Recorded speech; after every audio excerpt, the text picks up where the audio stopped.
Hey there, good afternoon. Welcome to Kuwait City, Kuwait. Today is October 8th, Sunday. It is currently about 105 degrees Fahrenheit apparently, 40 degrees Celsius.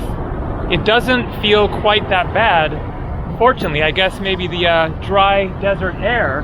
When I booked this flight last week, then the forecast was looking a little bit milder than that, in the 90s Fahrenheit. But it is still hot summer conditions here in the Middle East. It is 4 in the afternoon, which is probably the best idea for getting out rather than absolute middle of Hi there, how's it going? Cigarette? Oh no, I don't smoke. So at least starting to cool down just a little bit now. So I am going to walk over to the Grand Mosque here in Kuwait City, basically just as somewhere to head for and see what we see along the way. Because I'm getting a late start, I'm not going to make like a full city tour, just my first impressions of this city and country, my 90th country. It is a short stop of a few days, actually 5 nights, so 4 full days, and then I am flying onwards from here in a few days. But I didn't get out and explore yesterday at all. I arrived early in the morning. I had a flight from London with a layover in Istanbul. The arrival time, now that I'm directly in the sunlight, I can feel that hot heat there. But my arrival time was 3:50 in the morning yesterday, Saturday morning. The flight was delayed, landed around 5 a.m. and then got to my hotel here and eventually got a little bit of sleep. And then woke up at 3 in the afternoon. So dealing with the jet lag, not as a result of the time change, it's only 2 hours difference from London, but just as a result of the overnight flight that always messes me up. Today I slept until 12:30, so getting a little more back on track. We'll see how it goes over the coming days. My flight that I have booked next is at 2 in the afternoon, so that is a whole lot better, and it is a short direct flight to a sort of nearby country. You'll find out when I get there. But the extremely shocking news, of course, is that I woke up yesterday afternoon, checked the news, and saw the devastating reality that Hamas has attacked Israel, and it is a full-on war there. Many of you know that I was in Israel and the West Bank just 2 weeks ago, so very lucky that I am not there now. That must be an absolutely disastrous scene on so many levels. I'm not gonna get into that other than just to say that I condemn it in the strongest of terms. This is pure madness, and it is not gonna be good for the Palestinian people going forwards from here. This is just a horrible and pointless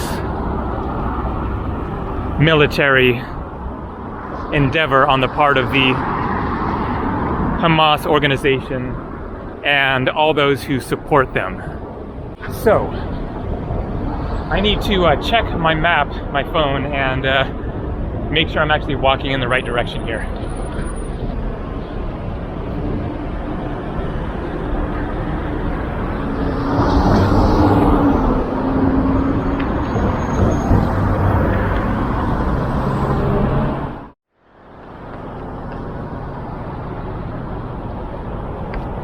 So it is about a 2-mile walk to the mosque, the Grand Mosque.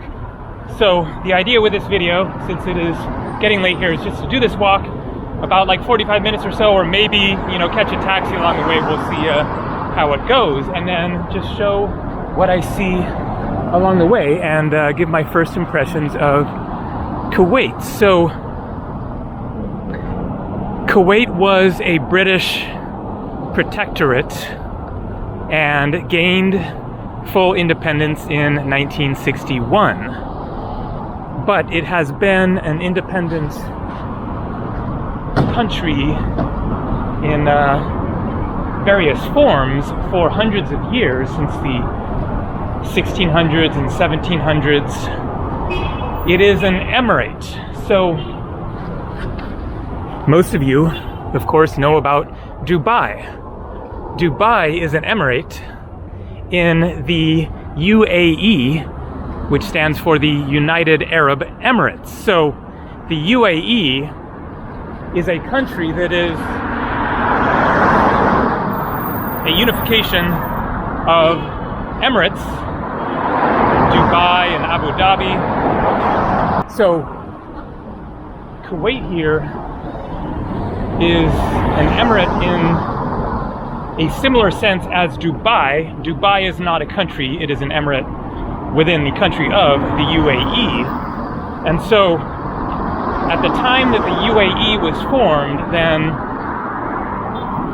the offer was made to other Gulf states to be part of that. Now, I have no idea if Kuwait was included in that offer. But when they were forming the UAE, then there were other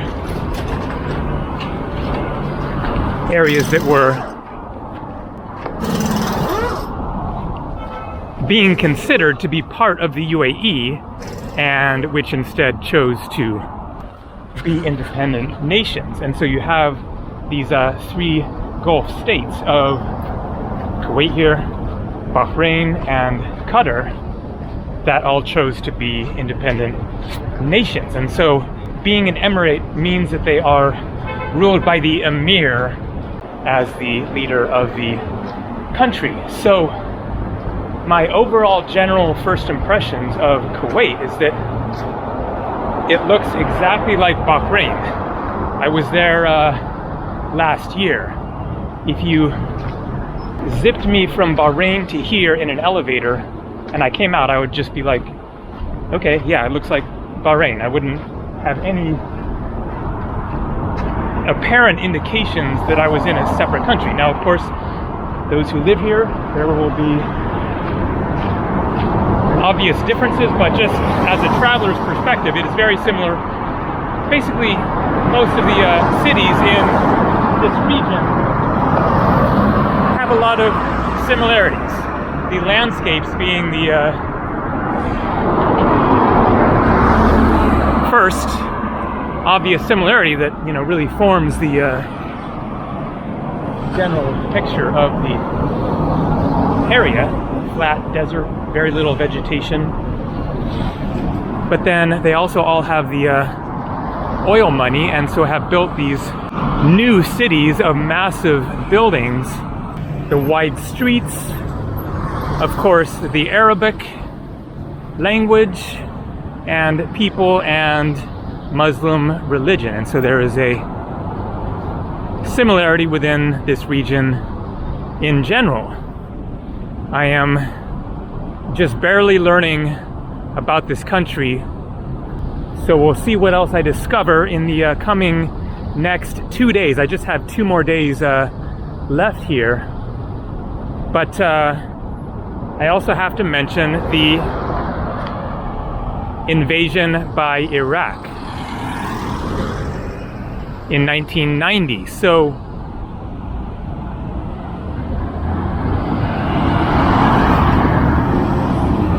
long story short, Iraq invaded and made it part of Iraq, and then of course the US got involved under George H.W. Bush and secured their independence here, obviously, you know, because of financial interests in the region, oil. But I actually attended a protest against the war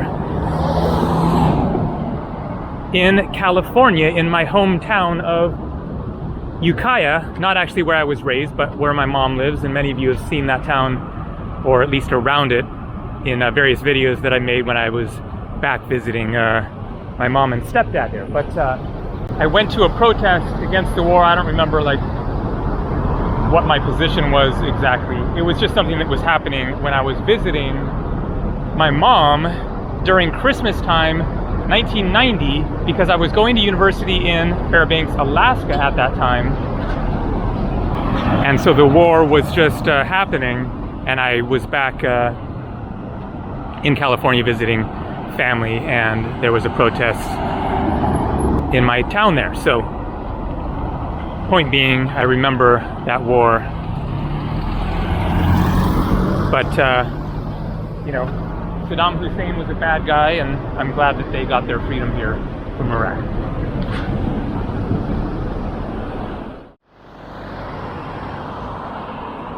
A mosque there, not the Grand Mosque. I got a ways to walk still.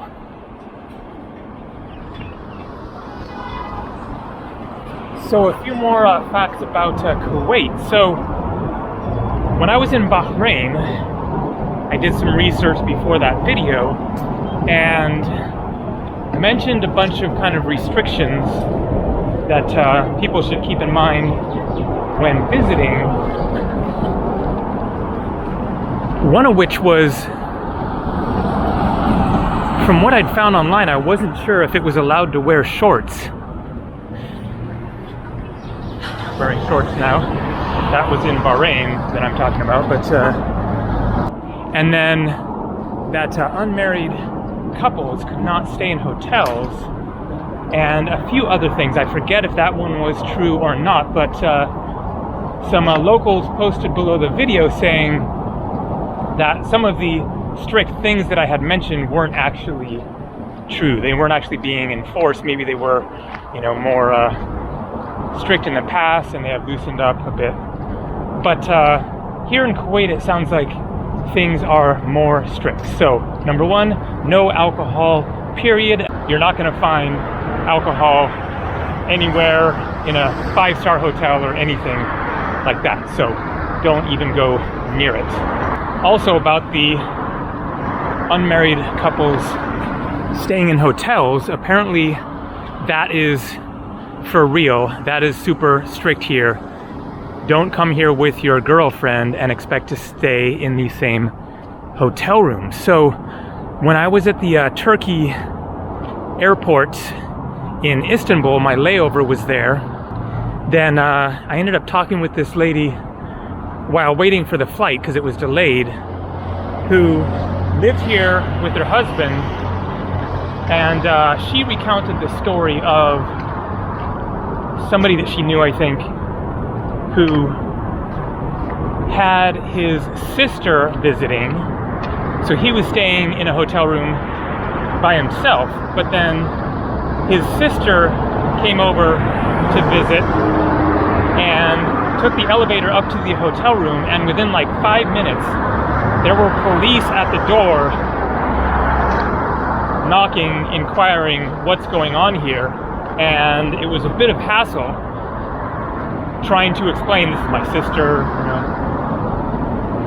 And so that was a first-hand account.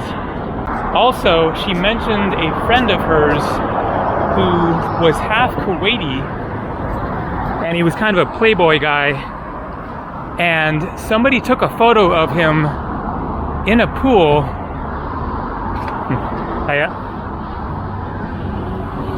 Kissing a girl, something like that. I forget if it was like at the hotel or what, but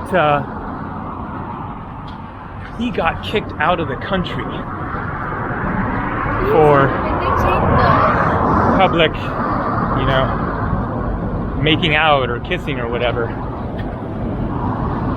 So things are very, very strict here. Follow the rules. As long as you do that, then people are very friendly. No visa required. Visa on arrival at the airport, free. It is very safe, very clean, very developed, as you can see. Certainly not the most exciting destination, but still interesting for me to see it for a few days, a new place. And I'm appreciating the atmosphere, the different just lifestyle and everything compared to, for example, Western cities, where it is kind of more chaotic and actually, you know, rougher around the edges. London or New York, or not so much Manhattan, but like certainly Los Angeles. But just that factor of the safety element of you can just walk out, walk wherever. You don't get, you know, street people hassling you or feeling like you're in the wrong neighborhood. I'm sure that there's like no slum or rough neighborhood here in Kuwait City. Maybe, you know, something a little rougher or whatever. But in general, these countries and cities tend to be very, very safe, just like no crime. Everybody is just kind of, you know, following the rules, and you don't want to end up on the bad side of the law. For one thing, it is partly because of that strictness. Follow the rules, do the right thing, you'll be fine. If you don't, then it could be really, really bad news.